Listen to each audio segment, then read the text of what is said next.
Assalamualaikum warahmatullahi wabarakatuh. Bismillah walhamdulillah wassalatu wassalamu ala rasulillah wa ala alihi wa sahbihi wa mawala wa ba'd. Apa kabar pemirsa Umat TV dimanapun Anda berada? Senang sekali pada hari ini saya Andi Jaya kembali bersama dengan pemirsa semua dalam program kesayangan kita, yaitu Manajemen Syariah. Dan telah hadir di studio kita pada sore hari ini Bapak Dr. Henry Tanjung selaku narasumber kita. Assalamualaikum Pak. Waalaikumsalam. Sehat Pak ya? Alhamdulillah. Baik, insya Allah kita akan melanjutkan lagi pembahasan kita di Manajemen Syariah, dan pada hari ini kita akan membahas tentang Nabi Ishak. Ya, belajar Pak, ya? manajemen dari kisah. Belajar manajemen dari kisah Nabi Ishak alaihi salatu wassalam. Baik. Untuk mengefisienkan waktu, langsung saja ya kepada narasumber kita, Bapak Dr. Henry Tanjung. Silahkan Pak. Ya.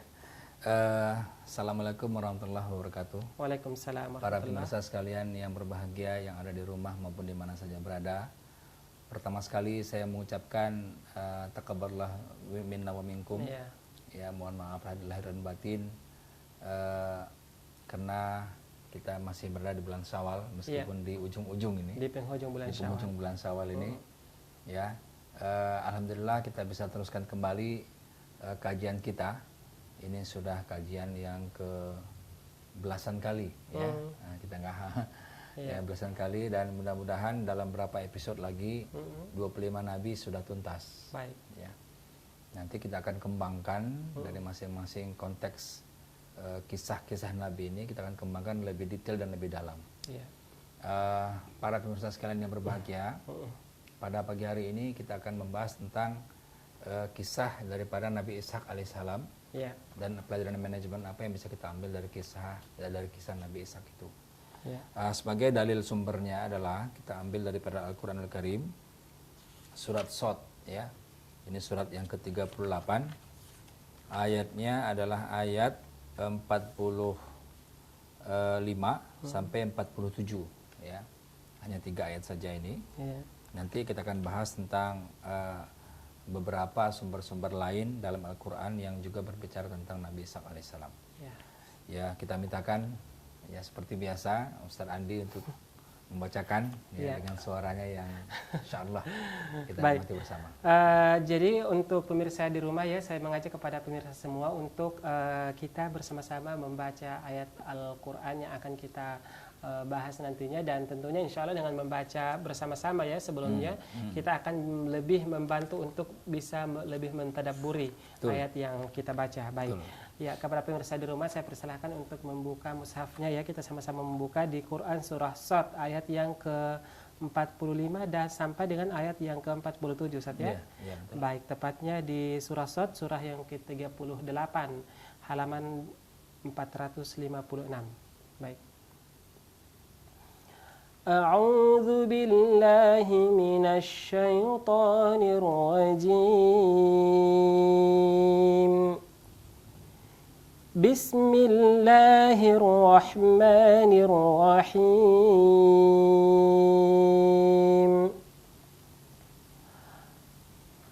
واذكر عبادنا إبراهيم وإسحاق ويعقوب أولي الأيدي والأبصار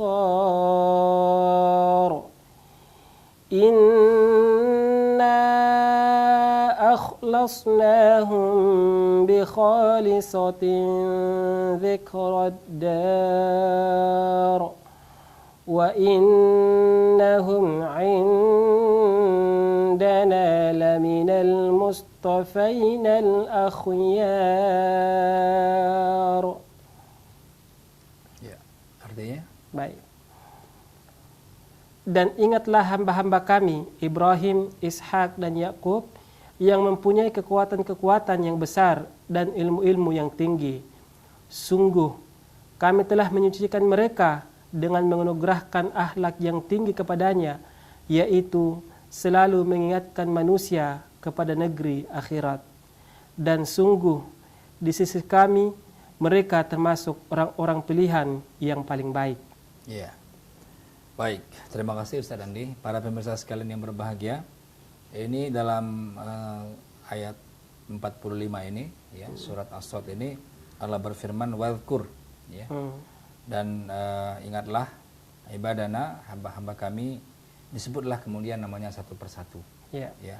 Pertama adalah Ibrahim, kemudian yang kedua adalah Ishak, yang ketiga adalah Yakub. Ya, ini dan ternyata urutan-urutan ini melambangkan yang mana yang duluan. Jadi Ibrahim itu yang duluan, Ishak anaknya Ibrahim, Yakub cucunya Ibrahim. Ya, jadi ini hubungan bapak anak cucu, kira-kira begitu. Ya, jadi urutan itu juga mempunyai makna. Ya, artinya tidak sembarang-sembarang kemudian diurutkan nama-nama seperti itu. Ya. Jadi Ibrahim wa Ishak wa Yakub. Ya, Ibrahim sebagai bapak dan Ishak.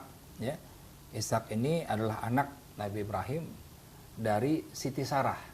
Ya, bukan dari Siti Hajar. Dari Siti Hajar itu Ismail.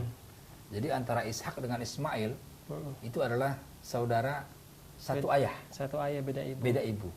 Nah, ya. Yang nantinya keturunan Nabi Ishak ini itu adalah Bani Israel. Keturunan daripada Ismail itu adalah orang-orang Arab. Ya, makanya kalau kita pertemukan ke atas antara orang Arab dengan orang Yahudi, itu ketemunya di Ibrahim. Ya, jadi orang-orang Ibrahim, orang-orang Yahudi itu kalau sudah bicara Ibrahim, tidak ada yang menolak satupun. Semuanya sepakat. Ya. Ishak pun begitu. Tapi begitu Ismail dia bilang, oh itu bukan dari terah kami, ya, bukan dari terah kita, bukan dari terah Bani Israel. Gitu. Ya, karena Ishak itu nanti kepada Yakub. Nah, Bani Israel itu dimulai daripada Yakub. Ya, Yakub itu disebut juga dia dengan orang yang sering berjalan malam, Israel. Ya, Israel itu orang yang sering berjalan malam. Apa sebab? Karena ketika itu Nabi Yakub itu diancam akan dibunuh oleh Ish, saudaranya sendiri. Ya, karena kecemburuan sebenarnya. Ya, karena kecemburuan, karena Nabi Yakub ini itu didoakan oleh ayahnya Nabi Ishak untuk menjadi nabi. Nah, dia cemburu, kemudian dia ingin membunuh, kemudian ya Nabi Yakub lari. Ya, pergilah dia ke negeri dekat Irak, ya. Irak. Nah, dan dia dalam pelarian itu dia berjalan malam hari, siang hari berhenti. Dalam hari jalan. Itu makanya kemudian Israel. Nah, anak-anak Yakub disebut dengan Bani Israel atau anak-anak orang yang berjalan di malam hari, ya, gitu ya. Jadi ada sejarahnya. Kemudian kenapa namanya menjadi Bani Israel. Ya, tapi itu daripada anak-anaknya Yakub. Nah, kita sekarang fokuskan kepada Ishak. Ya, disebutkan di sini tiga nama nabi tadi, ya. Ya, Ibrahim, Ishak, Yakub, ulil aidi wal absor. Ya. Nah, mereka ini memiliki kekuatan, ya, wal absor dan wawasan, ya, dan apa absor ini, ya, ilmu intelektualitas, ya. Jadi kalau Tabrani dalam tafsirnya, ya, menafsirkan ulil aidi ini adalah kekuatan fil ibadah, al-quwwah fil ibadah. Jadi artinya kekuatan fisik memang. Kalau orang fisiknya lemah, dia akan lemah dalam beribadah. Ya, tapi kalau fisiknya kuat, mungkin dia bisa puasa seperti Nabi Daud, ya, karena fisiknya kuat. Sehari puasa, sehari berbuka, sehari puasa, sehari berbuka. Begitupun dengan tahajud malam. Mungkin kalau fisiknya kuat, mungkin dia bisa sampai 2 jam, 3 jam berdiri. Ya. Tapi kalau fisiknya lemah, ya mungkin hanya berapa rakaat saja. Ya, ini ditafsirkan oleh Tabrani dalam tafsirnya, yaitu ulil aidi ini orang yang punya quwwah fil ibadah. Sementara wal absor ini itu ditafsirkan sebagai akal, intelektualitas, ya, wawasan. Ya, jadi kalau berpadulah kedua-dua ini, ya, berpadulah kekuatan antara iman takwa, ya, dengan ilmuwan, itulah kemudian sekarang apa itu istilah itu, teknologi yang beriman, teknologi yang beriman, ya, imtak, kan, iman dan takwa, dan iptek, kira-kira gitulah, ya. Kalau bahasa sekarang itu imtak itu ulil aidi, iptek itu ulil absor, gitu, kira-kira gitu, ya, ulil aidi wal absor. Ya, jadi kekuatan dalam ibadah dan juga dalam wawasan, ya, kekuatan dalam intelektualitas. Kemudian inna akhlasnahum bi khalisatin, ya. Nah, kemudian kami, Allah berfirman, kami mensucikan mereka semua, Ibrahim, Ishak, Yakub ini, ya, dengan akhlak-akhlak yang baik, ya, tetapi yang paling utama adalah zikrud dar, yaitu mengingat daripada akhirat. Ya, ini sering saya sebutkan, visi kita berbuat itu adalah akhirat. Apapun yang kita lakukan, kita niatkan untuk akhirat. Jadi walaupun kita capek, kita letih, ya, kita lelah, tapi semuanya menjadi investasi. Ya, tapi kalau kita niatkan apa yang kita lakukan untuk hanya sekedar dunia, ya, sekedar materi, ya, sekedar itu yang kita dapatkan. Kita tidak mendapatkan yang lebih tinggi lagi. Ya. Kemudian wa innahum indana la minal mustafainal akhyar. Ya. Dan sesungguhnya mereka indana di sisi kami la minal mustafain. Ya. Termasuk adalah orang-orang yang dipilih, ya, Mustafa, ya kan, yang dipilih, akhyar, ya, pilihan lah, orang yang terpilih dari yang dipilih, kira-kira gitu ya. Jadi pilihan, betul-betul orang-orang pilihan. Ya. Ya. Nah, itulah kemudian disebutkan tentang kekuatan yang dimiliki oleh 3 nabi tadi, ya, Nabi Ibrahim, Nabi Ishak dan Nabi Yakub. Nah, Ustadz Andi, kalau kita lihat tentang kenapa namanya Ishak, itu kan menjadi menarik ya. Iya. Karena kalau kita lihat Ishak itu sebenarnya dari bahasa Ibrani. Bahasa Ibrani yang asalnya dari Yashak. Yashak itu kalau bahasa Arabnya Yadhak. Tertawa, itu tertawa. Senyum. Nah, kenapa namanya tertawa? Ya. Kenapa kok Ishak itu namanya dikasih Ishak, ya? Nah, karena ketika diberitahu kepada Siti Sarah dia akan hamil, Siti Sarah tertawa.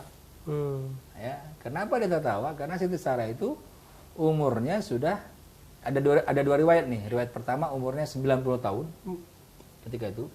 Riwayat kedua umurnya 99 tahun. Jadi ketawa aja ketika dikabarkan malaikat dia punya anak. Nah, ya. Nah, coba kita lihat pada surat apa tadi? Surat tentang bagaimana kemudian Sarah tertawa, ya, surah Al-Hijr ayat 52 sampai ayat 56. Surah Al-Hijr, ya.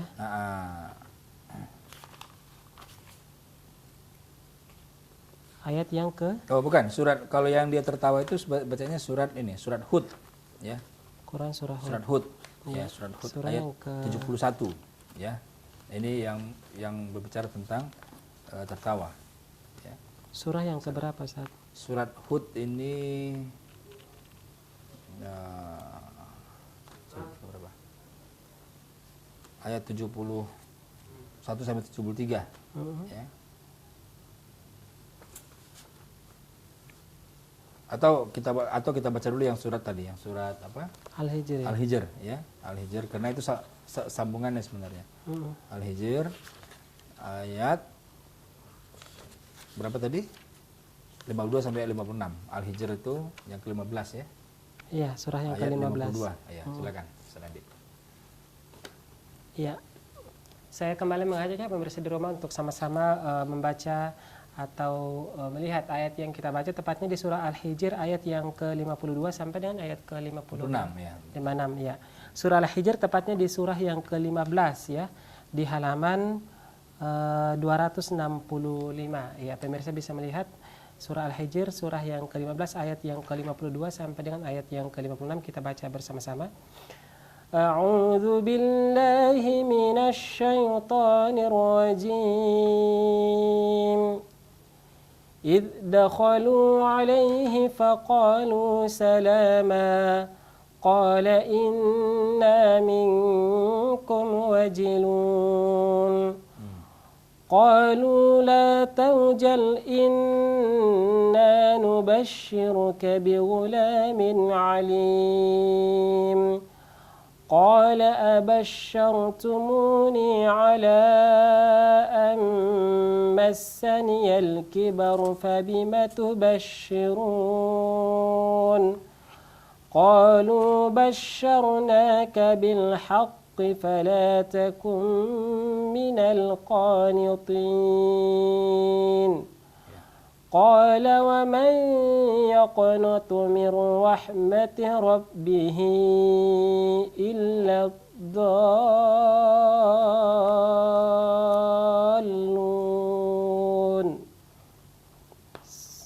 ayat yang ke-52 ya. Kita bacakan terjemahannya. Silakan. Ketika mereka masuk ke tempatnya, lalu mereka mengucapkan salam. Dia Ibrahim berkata, kami benar-benar merasa takut kepadamu. Mereka berkata, janganlah engkau merasa takut. Sesungguhnya kami memberi kabar gembira kepadamu dengan kelahiran seorang anak laki-laki yang akan menjadi orang yang pandai, yaitu Ishak. Dia Ibrahim berkata, benarkah kamu memberi kabar gembira kepadaku, padahal usiaku telah lanjut? Lalu dengan cara bagaimana kamu memberi kabar gembira tersebut? Mereka menjawab, kami menyampaikan kabar gembira kepadamu dengan benar, maka janganlah engkau termasuk orang-orang yang berputus asa. Dia Ibrahim berkata, tidak ada yang berputus asa dari rahmat Tuhannya kecuali orang yang sesat. Iya. Jadi di sini dijelaskan bahwasanya diberitakan ya kepada Nabi Ibrahim itu akan kedatangan seorang anak yang bernama Ishak. Ya. Jadi para pemirsa sekalian, jadi kedatangan Nabi itu biasanya diberikan wahyu, ya, diberikan kabar ya kepada sebelumnya. Ya. Jadi nanti mungkin akan kita bahas. Iya, baik. Ini ya, kita akan lanjutkan ya pembahasan secara mendetail. Tadi disebutkan mukadimahnya adalah bagaimana kenapa sampai disebutkan namanya itu adalah Ishak. Seperti itu. Baik pemirsa, kita akan membahas lebih detail lagi ya. Apa sih sebenarnya menyebabkan Nabi Ishak itu diberi nama sebagai Ishak ya dalam Quran surah Al-Hijr yang telah kita baca di surah Al-Hijr ayat yang ke-52 sampai ayat 56. Kita akan lanjutkan setelah jeda perwara berikut. Jangan kemana-mana, kami akan segera kembali.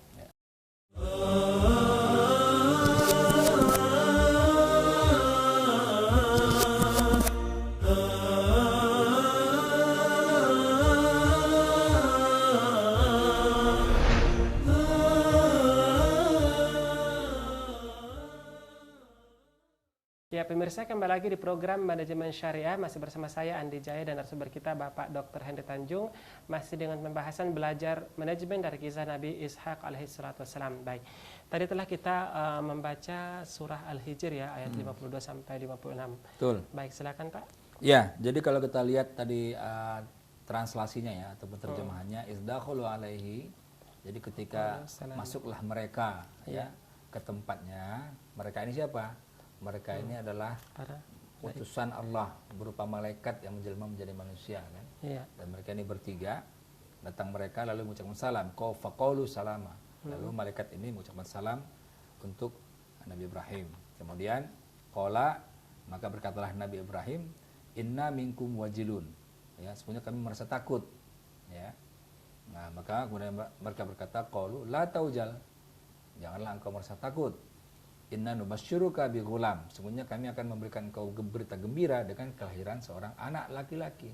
Alim. Gulam itu laki-laki. Iya. Ya, jadi dan dia lihat, alim ya. Kalau kita lihat di daerah Asia Selatan itu nama anak laki-laki itu bisa gulam. Gulam ya. Nah, termasuk yang Ahmadiyah itu kan, Mirza Gulam. Jadi gulam-gulam itu selalu dengan nama pemuda ya, seorang anak laki-laki. Kalau kita mungkin putra kali. Iya. Ya, ada adik putra, ada ini putra gitu kan. Nah, kalau perempuannya putri gitu kan. Iya. Itulah kira-kira. Masyruka bi ghulamin alim. Nah, itu dia. Jadi sudah dijelaskan memang nanti bahwasanya Ishak ini menjadi orang yang berilmu. Disebut dengan alim, ya. Jadi para pemirsa sekalian, sudah diberitahukan oleh malaikat ya bahwasanya Nabi Ibrahim ini akan mendapatkan seorang anak yang berilmu.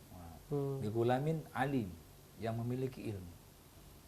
Maka kemudian ketika itu diberitahukan kepada Nabi Ibrahim, maka Nabi Ibrahim terkejut kan. Maka kemudian dia berkata, qala abasyartumuni, ya.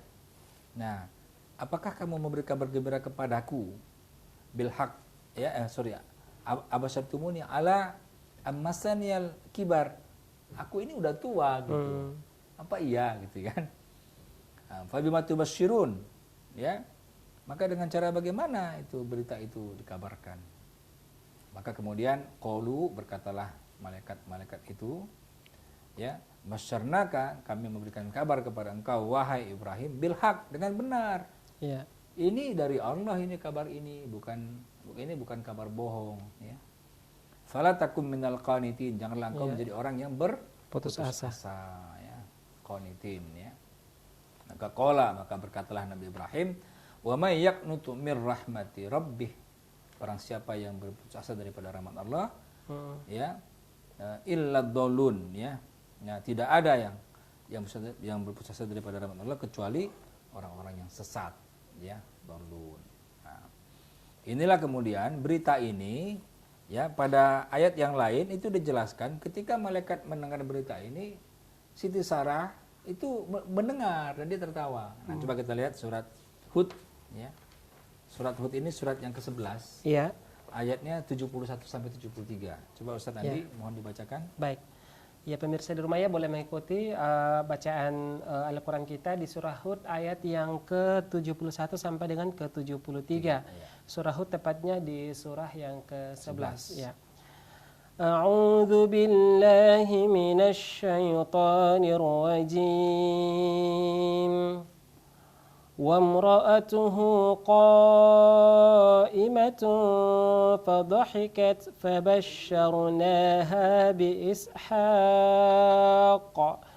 ومن وراء إسحاق يعقوب قالت يا ويلتى ألد وأنا عجوز وهذا بعلي شيخا إن هذا لشيء عجيب قالوا أتعجبين من أمر الله رحمة الله وبركاته عليكم أهل البيت إنه حميد مجيد. Ya, coba artinya. Ya. Dan istrinya berdiri lalu dia tersenyum. Maka kami sampaikan kepadanya kabar gembira tentang kelahiran Ishak. Dan setelah Ishak akan lahir Yakub. Dia istrinya berkata, sungguh ajaib. Mungkinkah aku akan melahirkan anak padahal aku sudah tua dan suamiku ini sudah sangat tua. Ini benar-benar sesuatu yang ajaib. Mereka para malaikat berkata, mengapa engkau merasa heran tentang ketetapan Allah? Itu adalah rahmat dan berkah Allah dicurahkan kepada kamu, wahai ahlul bait. Sesungguhnya Allah Maha Terpuji, Maha Pengasih. Allahu Akbar. Ya, jadi coba beberapa pemirsa sekalian kita lihat ya, masing-masing coba kita sisir satu persatu. Wa mura'atuhu qa'imatun ya. Jadi Siti Sarah ketika itu berdirinya di balik tirai lah. Kan karena tidak mungkin bersama-sama di situ.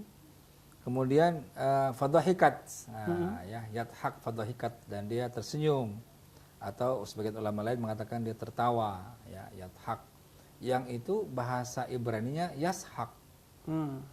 Yathak itu bahasa Arabnya, bahasa Ibraninya yashak. Nah, kemudian menjadi ishak. Nah, gitu. Ya. Jadi ini kadang-kadang memang sejarah itu membuat nama gitu kan. Kalau di daerah-daerah Sumatera misalkan ketika ibunya misalkan mau melahirkan, lahirnya malam, disebutlah namanya anaknya malam. Ya, gitu kan. Atau dicari terjemahannya Arabnya lail ya, gitu kan. Nah, atau misalkan siang ya disebut nahar misalkan ya, disebut juga nahar. Asalkan bukan nar ya. Kalau nar api. Ya, neraka ya, nahar siang. Ada juga yang ketika dia lahir kemudian lihat batu, namanya batu ya. Begitu itu biasa terjadi. Nah, ini pun begitu. Jadi ada sejarah yang melatar belakanginya. Makanya kemudian itu terjadi. Tapi ini menurut para ulama ya. Kemudian fabasyarnaha bishaq. Nah, ya, kami memberikan kabar gembira ya kepadanya. Di sini fabasyarnaha berarti kepada istrinya kan. Ya. Ishak, yaitu dengan kelahiran seorang anak yang bernama Ishak. Wa min wara Ishak, dan nanti anak daripada Ishak Yakub. Nah, Yakub pun sudah disebut di sini. Yakub itu anaknya Ishak nantinya. Nah, ya. Nah, kemudian qalat. Nah, ini kan qalat kan, berkatalah Siti Sarah tadi ya. Ya wailata. Ya, heran sekali. Wah, ini ajaib ini, wonderful ini. Alidu wa ana ajuz, ya, apakah aku akan punya anak sementara aku tua, wa ana ajuz. Ajuz sudah tua kan? Jadi kalau seorang yang bernama Ajuz itu tua, ya, Ajuz atau Agus, ya. Ya, kadang-kadang orang bilang jangan salah nyebut nama Agus, ya. Agus sebenarnya disebutnya Ajuz, jadi tua dia, padahal Agus itu bukan tua artinya. Ajuz, wahana ajuz, dan saya sudah tua. Wahada ba'li syaikha, suamiku juga Syekh sudah tua ya. Sudah tua juga, masyaikh ya. Sudah tua juga gitu. Inna hadza la syai'un ajib. Wah, ini luar biasa ini, ajib. Nah, ya.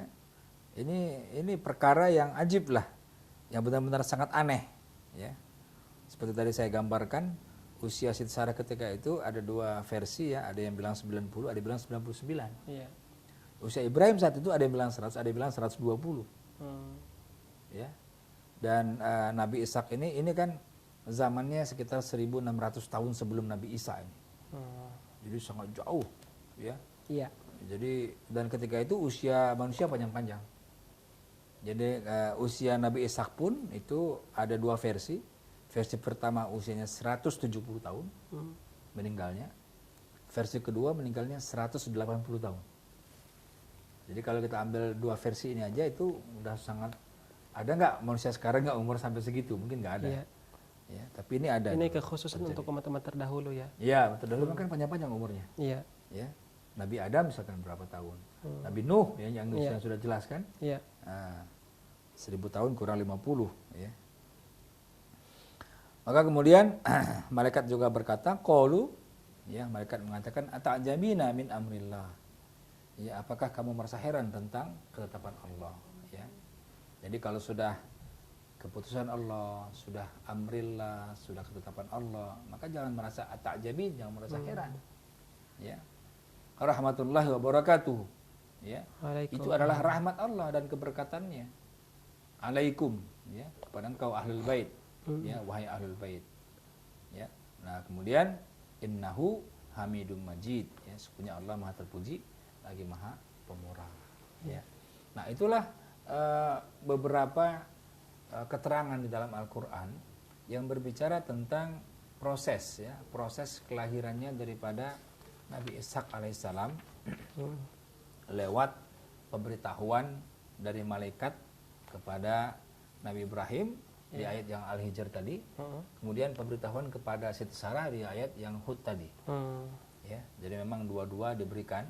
Nabi Ibrahim pun tercengang, Siti Sarah pun tercengang. Ya, cuman tercengangnya ini diabadikan dalam dua ayat yang berbeda, dalam dua surat yang berbeda, Al-Hijr dan Hud. Ya. Dan kalau Al-Hijr tadi yang takjub adalah Ibrahim, kalau Hud yang takjub adalah istrinya. Ya. Nah, itulah prosesnya, maka kemudian lahirlah dia. Nah, Nabi Ishak. Iya. Nah, kemudian apa ayat yang menegaskan Nabi Ishak itu seorang nabi? Iya, Nah, baik, kita akan membahas lebih detail lagi ya tentang kita akan masih membahas lagi ayat-ayat yang menjelaskan tentang kenabian Nabi Ishak, dan tentunya satu ayat lagi setelah itu kita bahas hikmahnya. Iya, dan tentunya di segmen terakhir nanti kita akan membahas pelajaran yang bisa diambil dari kisah Nabi Ishak alaihi salatu wassalam. Ya. Betul. Pemirsa jangan kemana-mana, kami akan segera kembali setelah jeda pariwara berikut.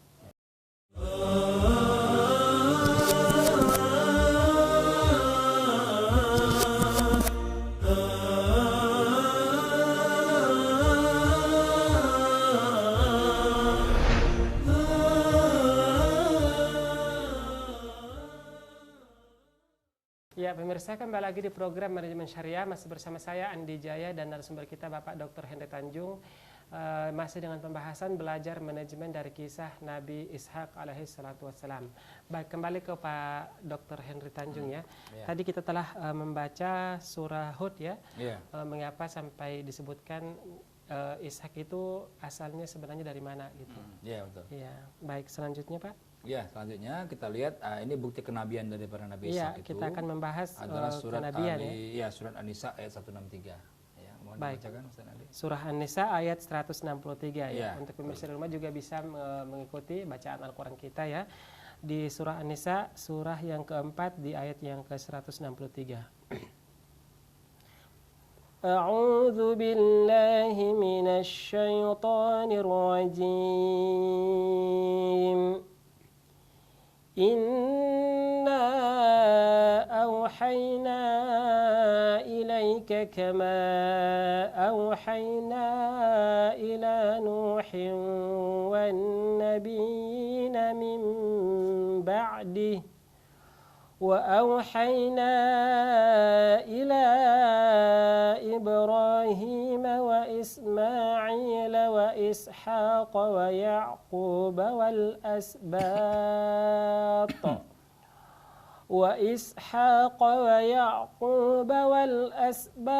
وعيسى وأيوب ويونس وهارون وسليمان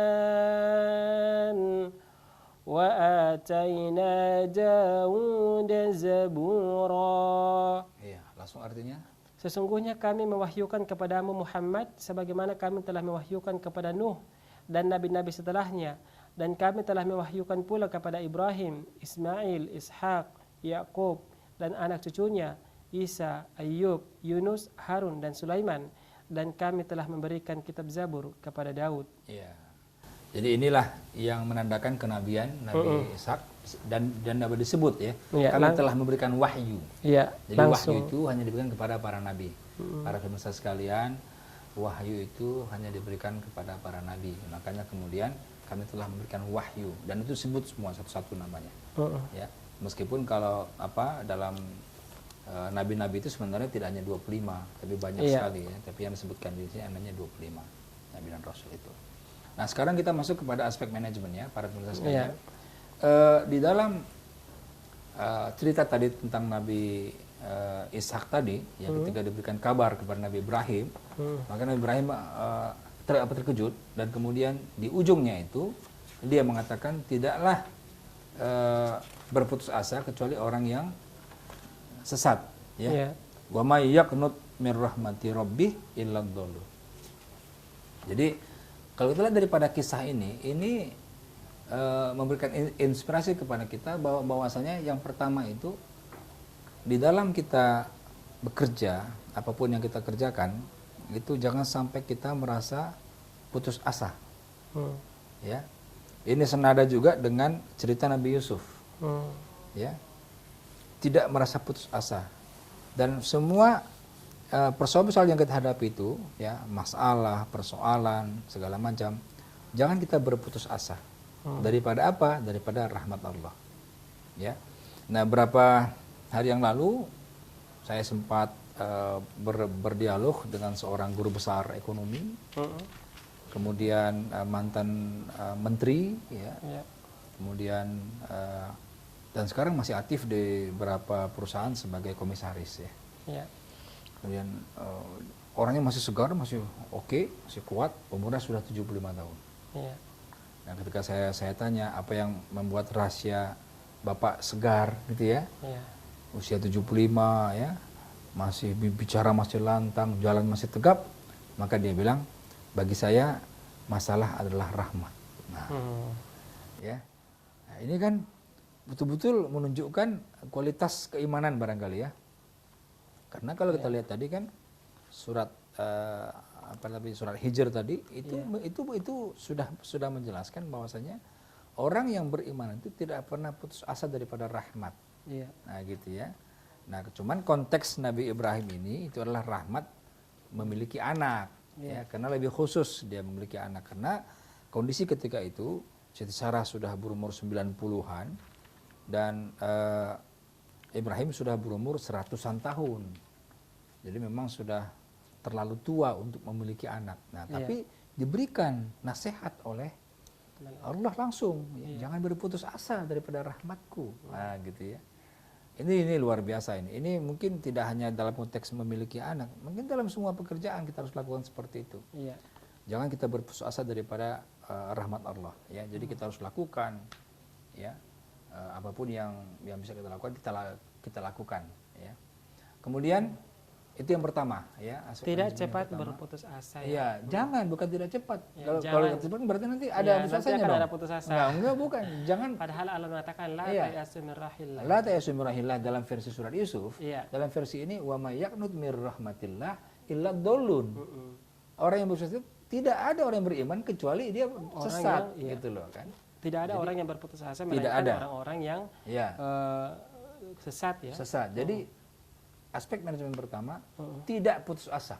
Tidak berputus asa. Bukan jangan cepat berputus asa. Bukan jangan cepat, karena konteksnya beda. Konteksnya beda. Kalau jangan cepat nanti dia harus putus asa juga gitu kan. Iya.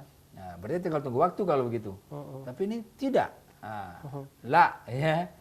Jangan, tidak. Gitu. Ya. Kemudian yang kedua yang juga menarik tadi, yang kita baca tadi dalam surat yang awal tadi. Ya. Surat yang dijelaskan tadi surat apa itu? Surat Al-Hijr ya. Yang pertama tadi yang menjelaskan ada dua kekuatan tadi ya. Ya inna akhlasnakum bi khalasin dzikra ayat sebelumnya ya. Wa yakuba ulil aid wal absar ya. Ulil aidi wal absar. Ya, ini surat apa tadi? Surat Shad tadi, surat Shad. Ayat 45 sampai tadi. Nah, ini juga menggambarkan sesungguhnya di dalam melakukan pengelolaan satu, apakah itu bisnis, apakah itu institusi, apakah itu organisasi, ya, dua kekuatan ini menjadi utama dan penting ya, yang dimiliki oleh seorang pemimpin. Ya. Pertama adalah ulil aidi, ya, kekuatan dalam al-quwah fil ibadah, kekuatan dalam ibadah. Jadi pemimpin itu mestinya kuat dalam ibadah. Karena apa? Keputusan yang dia lakukan itu kalau tidak semata-mata karena ibadah itu nanti bisa melenceng, ya, bisa melenceng. Ya. Jadi, tapi kalau misalkan niatnya ibadah, kalaupun ada hal-hal yang sedikit-sedikit itu masih gampang untuk diperbaiki, ya karena niatnya sudah sama. Tapi kalau niatnya bukan untuk ibadah itu yang berat. Jadi pertama kekuatan ibadah, baru kekuatan ulul absar tadi, kekuatan intelektualitas, ya, harus pintar ya. Harus cepat membaca masalah itu seorang pemimpin. Kalau pemimpin lelet repot juga tuh, ya. Masalahnya udah sampai udah mau selesai masih belum ngerti. Dia baru ngeh gitu, dia baru sadar oh ini masalah gitu, wah repot juga kita gitu. Ya. Enggak ngeh ya dengan masalah. Karena ini sunatullah, artinya apa? Kita ini kan ciptaan Allah. Iya. Manusia diciptakan oleh Allah. Setiap ciptaan itu ada manual booknya lah, ya, ada manual, ada buku panduannya, sama kayak kita beli TV baru, ada buku panduannya, bagaimana kita mengoperasikannya. Begitupun dengan manusia, Allah ciptakan manusia, ada buku panduannya, bagaimana kita mengoperasikan. Ya, dalam rangka membuat bumi ini makmur, kita diberikan tugas kekhalifahan. Tetapi dalam tugas kekhalifahan itu ada syarat-syarat untuk menjadi seorang khalifah tadi, seorang pemimpin tadi. Apa itu? Jelaskan di sini. Ya, mereka-mereka itu yang disebut dengan para nabi-nabi tadi memiliki dua keunggulan itu, ya, ulil aidi wal absar. Dia memiliki satu al-quwah fil ibadah dan al-quwah fil absar lah, apa di dalam intelektualitas ya. Jadi wawasan intelektualitasnya, keilmuannya, ya. Ini yang walaupun dalam terjemahan yang kita baca hanya disebutkan kekuatan, ya, mempunyai kekuatan yang besar. Ah itu, makanya dan terjemahan ilmu yang, itu betul. Ilmu yang tinggi. Ilmu yang tinggi. Jadi perlu dibantu dengan tafsiran. Terjemahan itu perlu dibantu dengan tafsir, ya. Jadi kalau kita baca tafsir, apa maksudnya ini? Ya. Nah, ternyata maksudnya adalah al-quwah fil ibadah. Ya, jadi kalau pemimpin yang ibadahnya belang bentong, ya. Sholat juga kagak, ya, sholat kapan ingat gitu ya. Wah, kita repot juga tuh, kita nggak bisa berharap banyak tuh dengan pemimpin seperti itu. Ya. Nah, yang kita perlu pemimpin tuh orang betul-betul dia kepada Allah tuh sangat takut. Jadi kalau kepada Allah sangat takut, dia pasti membela lah, karena Allah sudah buat ya apa namanya aturan-aturan, rule, ya, guideline segala macam. Dia pasti takut itu untuk melanggar itu. Misalkan Allah bilang jangan zolimi rakyatmu, dia pasti takut untuk menzolimi rakyat kan? Jangan mengambil harta rakyat. Jangan harta rakyat, dia paling takut kan? Atau kita nggak usah bicara rakyat lah, bicara organisasi misalkan nih. Jangan zolimi anak buah. Kita takut kita menzolimi kan? Sehingga kita berusaha untuk kita tidak menzolimi kan gitu. Nah ini konteksnya, kalau konteksnya itu adalah Allah, takut kepada Allah, maka semuanya akan beres ke belakangnya. Tapi kalau sama Allah dia nggak takut, mau sama siapa lagi dia takut? Ya kan? Iya. Nah, ini dia persoalan. Ya, jadi dua. Yang pertama tadi apa tadi? Yang pertama Kekuatan ibadah. Kekuatan ibadah. Yang kedua adalah kekuatan ilmu. Baik. Nah, kemudian hikmah manajemen yang ketiga, ini yang tidak dijelaskan dalam Al-Quran, tapi dalam kitab-kitab yang lain dijelaskan. Ya. Ternyata kelebihan Nabi Ishak ini, itu beliau itu orang yang sangat santun dan ramah. Nah, ya. Dalam beberapa keterangan dijelaskan santun dan ramah. Ya. Ya. Nah, sepertinya santun dan ramah ini hendaknya menjadi sikap hidup kita. Ya, kalau kita bicara manajemen organisasi, di sana ada budaya organisasi. Iya. Nah, budaya itu adalah biasanya dicantumkan budaya ramah. Iya. Ya, ramah ini dalam konteks ya kita melayani kan. Ramah itu kan melayani. Iya. Ada orang datang, kita ramah berarti kita tegur dia duluan. Iya. Bukan kita ditegur duluan misalkan gitu kan.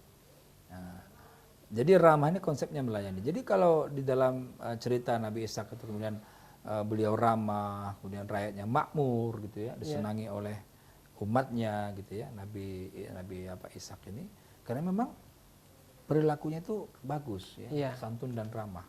Nah, ini menjadi catatan lah buat kita ya. Iya, terutama khususnya kepada pemimpin ya. Khususnya pemimpin ya, sebab kita semua adalah pemimpin. Iya.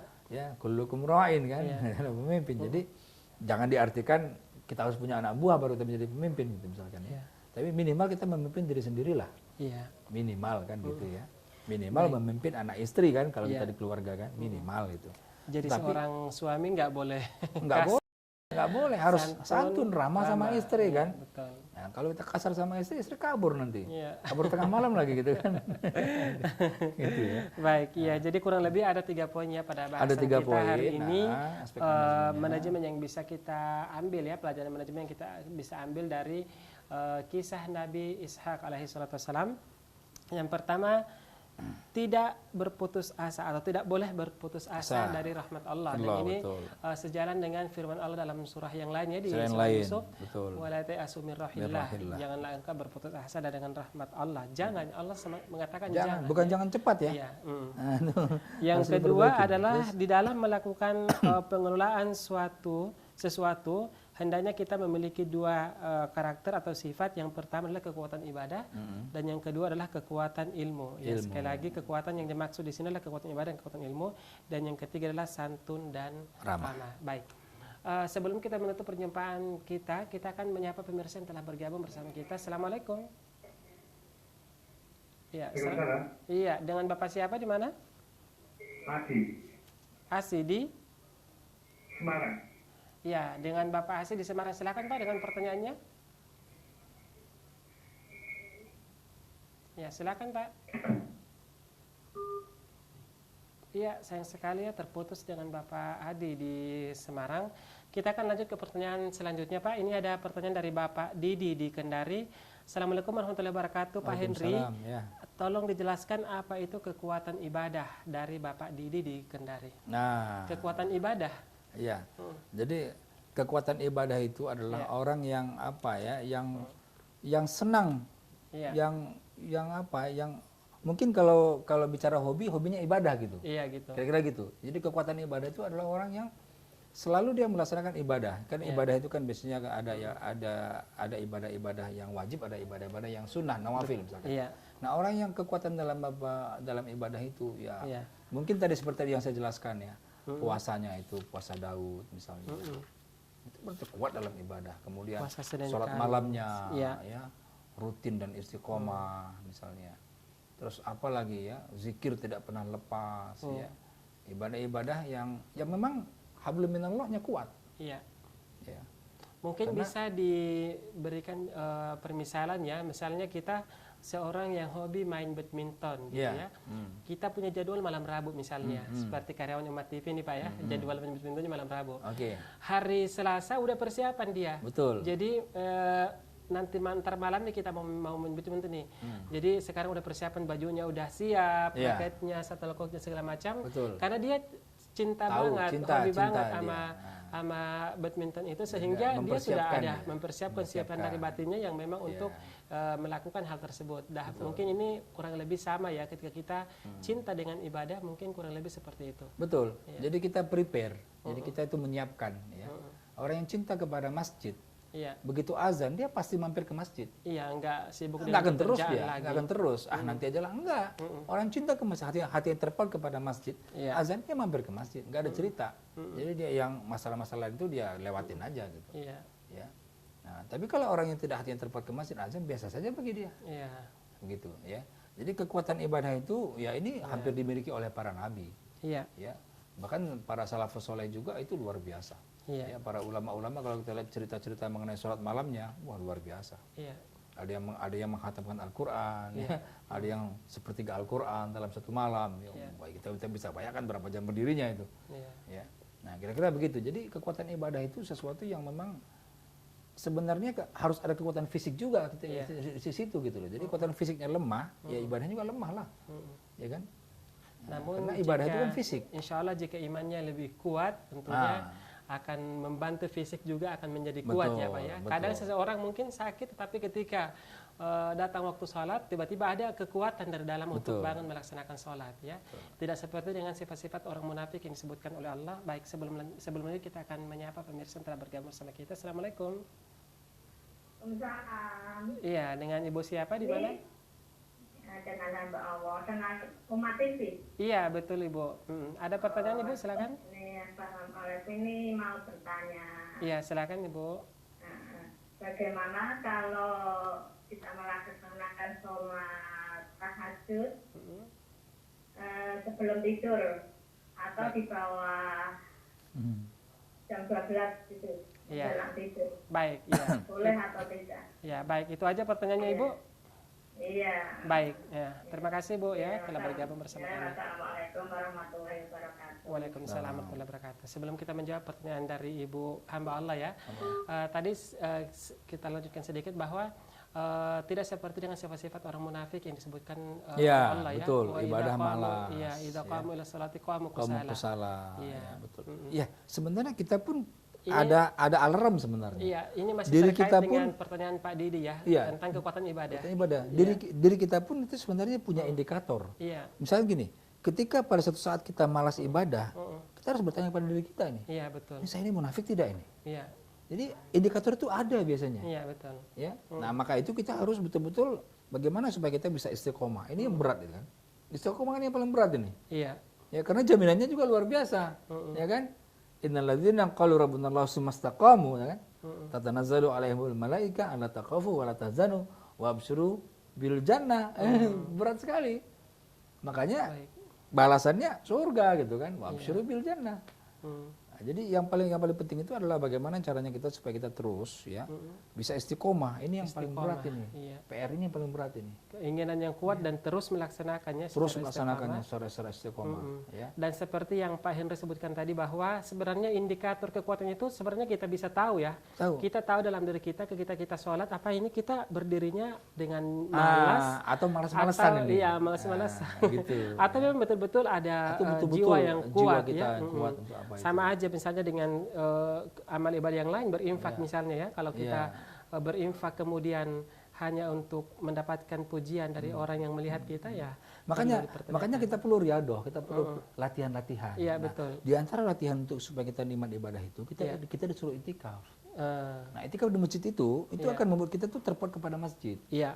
Itu. Jadi tapi kalau kita nggak pernah itikaf ya, kemudian kita juga merasa tidak penting ke masjid segala macam ya, kita akan tidak begitu ini hati kita untuk masjid. Baik, ini faedah yang sangat bermanfaat ya buat kita semua tentunya dan pemirsa di rumah, bahwa sebenarnya selayaknya kita harus selalu memuhasabah diri kita setiap harinya ya Pak. Betul. Apakah ini kita memang betul-betul adalah orang yang tergerak hati kita untuk beribadah, atau justru jangan-jangan adalah kita menjadi orang-orang yang munafik seperti firman Allah tadi. Betul. Baik, untuk selanjutnya pemirsa selanjutnya, assalamualaikum.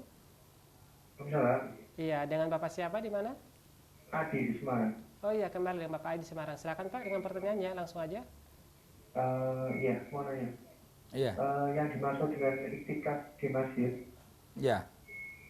baik. Itu perlu membutuhkan menginap atau Iya. cuman kita niat itikaf gitu aja? Iya. Iya, baik. Hanya berapa jam? Iya. Baik, baik. Ya, itu aja ya Pak Adi ya. Iya. Sudah itu Bapak. Iya, baik. Terima kasih Pak Ya, Adi. terima kasih. Assalamualaikum. Waalaikumsalam. Baik. Sebelum ke pertanyaan Pak Adi dari Semarang ke Ibu yang sebelumnya telepon tentang sholat tahajud sebelum tidur. Oh, iya. Ya, silakan. Iya. Jadi memang tahajud itu sebaiknya dilaksanakan setelah kita tidur, ya. Afdolnya ya. Afdolnya, ya, karena sholat tahajud itu adalah sholat lail, sholat malam. Iya. Nah, sholat lail, jadi malam itu dalam bahasa Arab itu ada dua istilah. Iya. Pertama lail, yang kedua ghasikin. Iya. Jadi kalau kita baca surat Al-Falaq itu kan, ghasikin idza waqab. Nah, ghasikin inilah yang banyak orang santet, ya, guna-guna. Itu masuknya di masa-masa ghasikin ini. Masa-masa ghasikin ini mulai daripada tenggelam matahari sampai tengah malam. Sampai jam 12, jam 1 gitu. Iya. Itu namanya ghasikin. Tapi jam 1 ke subuh itu namanya lail. Nah, jadi malam pun dibagi dua terminologinya dalam bahasa Arab itu. Ghasikin dengan lail. Makanya Jadi sebenarnya kalau sholat lail itu setelah jam 12 lail, harusnya. 12. Nah, kalau jam 12 kan nggak mungkin begadang kita. Iya. Ya kita diminta untuk tidur dulu. Nah, itu makanya. Dan kalau lihat medis ya, ghasikin ini jam antara habis maghrib sampai kemudian jam tengah malam jam 12 jam 1 itu masa-masa pembebasan toksin dalam tubuh kita kalau dalam bahasa medisnya. Makanya kita jangan mandi malam ketika itu, karena itu masa-masa pelepasan toksin racun-racun dalam diri kita. Dan kita disunahkan untuk tidur awal oleh Rasulullah supaya pelepasan toksinnya itu bebas dan lancar gitu. Nah, makanya kalau orang yang dia begadang di masa-masa ghasikin ini dia tuh begadang, nah di masa-masa lailnya dia lemas. Lemas. Maka itu kita diminta untuk kita tidur dulu. Tidur dulu, walaupun cuma sejam 2 jam, begitu kita bangun menikmat sekali, segar sekali. Dan mandi itu di masa lail bukan di masa ghasikin. Di masa lail, di masa 2/3 malam, jam 2, jam 3 itu mandi pagi bagus sekali. Baru kita sholat tahajud di situ gitu. Dan itu kan kebiasaan para ulama-ulama. Jadi para pemirsa sekalian, terminologi malam itu ada dua, ada lail, ada ghasikin. Nah, kita kan sholatnya disebut dengan sholat lail. Berarti sholat 2/3 malam terakhir. Ini sangat menyehatkan. Masya Allah. Sangat menyehatkan. Dari sisi medis sudah terbukti. Ya. Pelepasan toksin berlaku sampai tengah malam itu barulah kita segar. Mandi pun kita enak. Baik, demikian ya buat Ibu yang tadi bertanya ya. Ini salah hamba Allah. Betul. Bahwa sholat lail itu harusnya sebaiknya setelah tidur dulu ya. Iya, karena memang secara bahasa juga sholat lail itu ya setelah tengah malam ya, bukan sebelum kita tidur. Bukan sebelum, Baik, terkait dengan Pak Adi dari Semarang. Itikaf ya? Itikaf. Oh ya. Gini Pak Hadi ya, masalah itikaf ini. Kalau kita duduk, kita masuk masjid, kita duduk, kita niat itikaf, sudah dapat pahala itikaf. Kita kembali lagi keluar, kita dapat pahala itikaf. Ya. Tetapi yang masuk dengan itikaf ini, itu adalah sunnahnya Rasulullah. Itikaf itu siang malam di masjid, seperti itikaf 10 malam terakhir, siang malam di masjid. Ya. Nah, jadi kalau siang malam di masjid, itu hati kita akan terpaut dengan masjid. Itu caranya kita untuk riadoh-riadoh itu di situ. Makanya kadang-kadang kalau ada orang yang meremehkan itikaf siang malam itu tuh sebenarnya belum paham dengan mana itikaf. Iya, betul. Ya. Sekarang sederhana saja begini. Kita baru beli ayam kampung dari pasar. Terus kita taruh di kandang. Bagaimana caranya supaya dia tahu kandangnya itu? Kurung 3 hari. Kurung dulu. Kurung 3 hari, habis itu lepaskan, dia balik kandang itu. Dia keluar, dia balik kandang. Ini artinya apa? Eksperimen yang membuat kita itu sebenarnya hati kita terpaut di mana kita berada. Makanya kalau kita berada pada lingkungan yang mewah, maka hati kita pun akan cenderung kepada kemewahan. Kita berada pada lingkungan yang sederhana, hati kita pun cenderung kepada kesederhanaan. Nah, kita berada pada lingkungan masjid siang malam, hati kita pun berada di masjid. Jadi inilah hikmah-hikmahnya itu, Pak Hadi. Makanya saran saya untuk tahun depan ya, ketika 10 hari terakhir itu itikaflah kita. 10 hari terakhir itu non-stop siang malam ya. Untuk apa? Untuk riadoh ya. Riadoh bukan wajib sebenarnya kan. Latihan. Jadi sunnah muakkadah, ya. Iya. Sunnah muakkad, latihan bagaimana kita menumbuhkan cinta kepada masjid. Kan begitu. Iya. Nah, dengan begitu, dengan kita diperem 10 hari itu, ya tidak keluar masjid, Iya. situ terus, maka begitu kita keluar daripada Idul Fitri, cinta kita kepada masjid. Baik. Demikiannya jawaban buat Pak Adi dari Semarang ya, bahwa sebenarnya yang dimaksud dengan itikaf adalah memang harus berdiam diri di masjid ya, bukan bermaksud bahwa hanya berniat aja kemudian pahala itikafnya diterima seperti itu. Memang harus diniatkan untuk itikaf kemudian tinggal di dalam masjid. Dan tentunya ya mudah-mudahan seperti yang disebutkan tadi bahwa itikaf ini merupakan sesuatu yang bisa melatih latihan ya buat kita untuk bagaimana kita semakin cinta kepada masjid, dan insya Allah cinta dalam beribadah. Iya, cinta dalam beribadah. Kuah fil ibadah muncul. Iya, baik. Dan insya Allah 10 hari bukanlah sesuatu yang berat, Pak ya. 10 hari cuma sekali dalam setahun loh. Iya ya, 10 hari ya di sepertiga terakhir dari Ramadan itu cuma sekali dalam setahun kita laksanakan.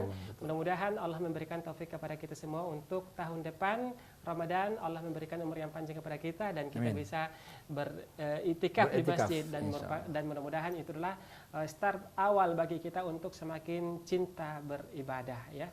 Baik, sayang sekali waktu kita sangat terbatas, kita telah berada di penghujung waktu, dan pemirsa di rumah jangan lupa saksikan kembali Manajemen Syariah masih bersama dengan Bapak Dr. Henry Tanjung di pertemuan selanjutnya, yaitu setiap hari Rabu pukul 16.00 sampai dengan pukul 17.00 waktu Indonesia Barat.